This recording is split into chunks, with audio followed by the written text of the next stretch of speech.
for Brian Brigger, our equipment manager. He's from Cincinnati. I think he had a bunch of press stuff, so we're waiting to go after him. But no, hey, honestly, I'm just going to say this, and I probably get a little bit emotional. Brian Brigger, that's a great effing dude. And this guy, he's an Xavier guy, so he doesn't love the Cincinnati people. But what he's meant to our program, and he came before I was there, is so special. And you know what? We told our guys, when you have to dig deeper today, think of Brian Brigger. I mean, the passion he brings, and this is our equipment manager. The passion he brings every day, the professionalism he brings to his job, the team player that he is, I mean, says something about our culture. And our guys, I think, he ain't the easiest guy to pick up.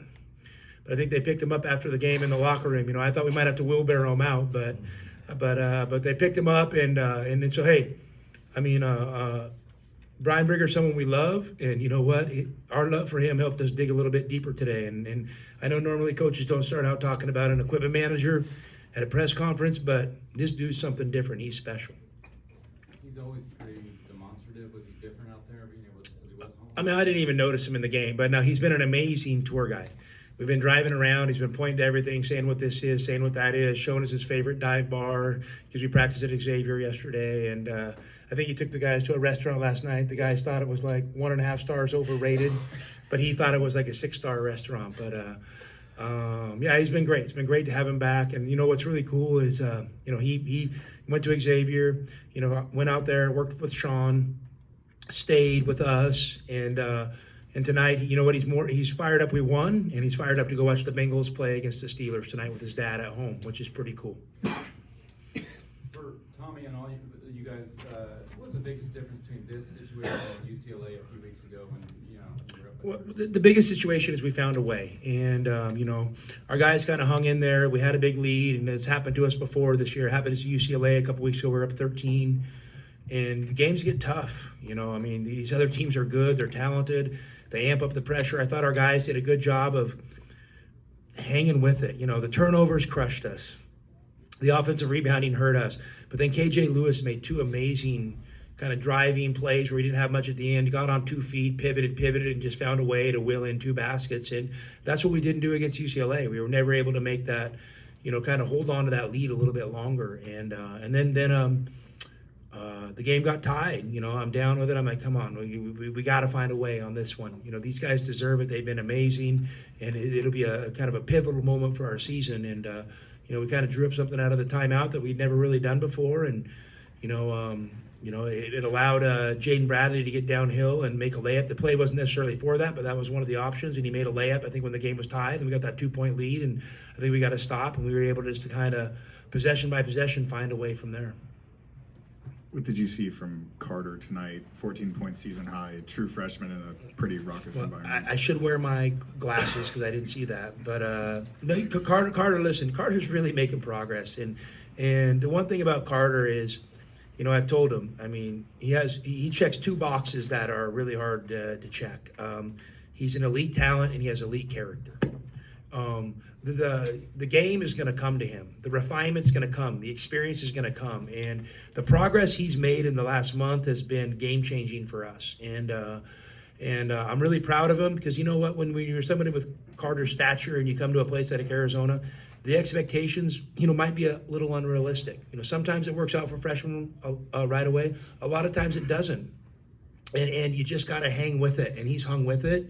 And he's continued to get better. He's had an amazing attitude. I mean, he hits 5 for 5, 3 for 3. He should have made that other free throw. He had a perfect night, Carter. But just super proud of him and the person that he is. Coach, Caleb goes just 3 from 15 shooting tonight, 12 points. Was there something that Dan Skillings and Dede Thomas really presented? They're good defenders. I mean, obviously, Cincinnati's a great defensive team, and we knew that coming in, and we knew they were going to pay a lot of attention to Caleb and really make his touches harder. I thought he had a few good looks and a few drives, that were 50-50 foul calls he maybe could have got that he didn't. And some catches. I know we ran an out of bounds play for him at the end. He had a stripped top of the key 3 to kind of ice the game that rimmed out. Those are shots I want him taking. So they did a good job on him, and they did a great job on him. And he probably had a few shots that maybe go in for him sometimes that didn't. But you know what? He's a winner, and Caleb is someone I love. and I love being in the fight with him, and I love that, you know, sometimes maybe people aren't rooting for him, because you know what, we are, and we love the guy, and we're going to ride with him every day. Did you think you could pull away when it was 19 points there early in the second half? I mean, listen, I'm hoping. You know, you never know, right? Like, these games are tough, and you're hoping. It's obviously a great environment when you show up, you know, before tip-off and every seat's full. You know it's going to be something special. And I thought for 30 minutes we did an unbelievable job keeping that crowd really quiet. And then we maybe got a little fatigued, and, you know, their sense of urgency amped up a little bit, created some turnovers, and they got out in transition and kind of, you know, obviously got themselves back in the game. But, you know, that's something for us to continue to look at. You know, hey, it's tough to get a 19-point lead at a place like Cincinnati. So we got to put that in our back pocket and know we can do it. And then now the next thing is, how do you manage that? And I think we can grow there. Tommy, you talked about earlier this season that Arizona is a tradition-rich program that galvanizes the Tucson community. What can you say about guys like Trey Townsend and Anthony DeLorso to come in from the mid-major to now a high major? How have they adapted to the culture and the expectations that Arizona's program has? Well, they've been great. I mean, they're first class individuals, first class dudes, and you know, one of the things we try to spend a lot of time on, and, you know, some of these guys won't be at, you know, Arizona for 3 or 4 or 5 years.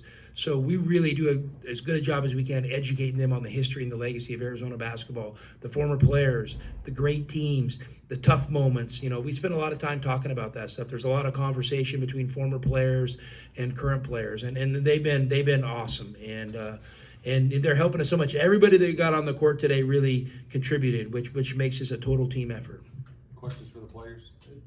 Yeah, both you guys, did you guys, how did you guys feel, you know, when that lead got fully erased in the last couple minutes, and, you know, was, you know, did, you know, the crowds get loud? What was kind of the mood for you?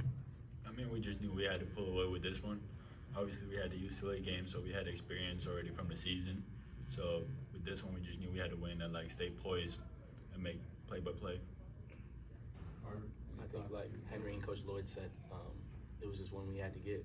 We fought with it, we stuck with it, we trusted our game plan. I think we executed everything to not necessarily a T, but as well as you can ask for in an environment and playing against a great defensive team like this. So. And Carter, just your thoughts on, is that, you feel like the role you're in is kind of working for you as far as you came in today, things are kind of defensive struggle, and you kind of sparked them early, it seemed like, and then maybe two? I think just being ready when my number is called. I think me and everybody that played today did a great job of contributing in the way that we needed to. We know every night it's going to be somebody's night because we have such great players, and we work on it every day. I mean, I see all these guys in the gym every day, so I don't think it's necessarily that the position that I'm in or the spot. I think it's just a game-to-game thing.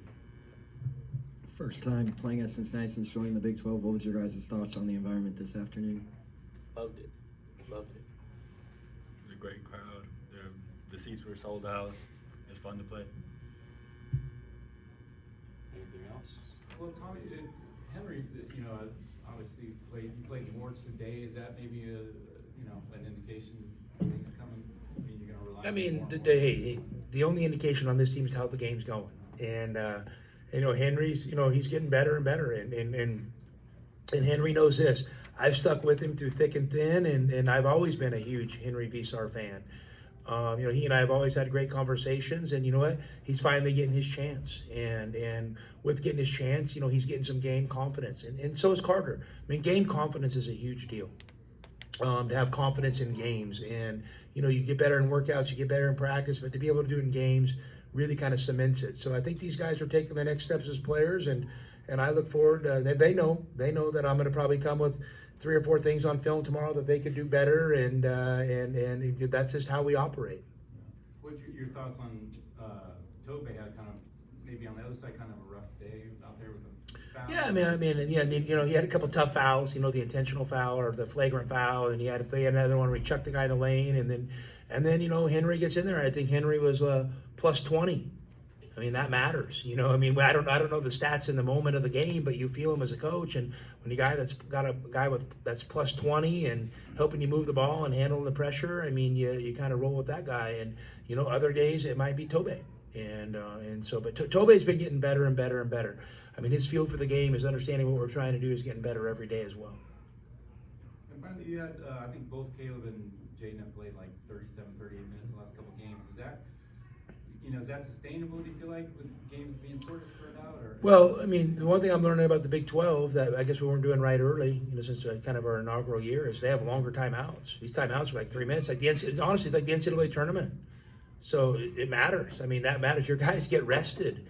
And you don't have back-to-back games. You don't have day in between games very often. So, I think you're comfortable playing, some of your guys more minutes. Yeah, I just wondered, with Jaden overall having a good game, but he did have that turnover and missed a couple free throws or what? Yeah, I mean, listen, we could always go back in hindsight and look at it, and maybe there's something different I can do, and maybe it's something different I'll do next time. But you know what he did, Bruce, at the end? He didn't come out. He made the game-winning layup, and he made game-winning free throws. So he wasn't too tired. Anything else?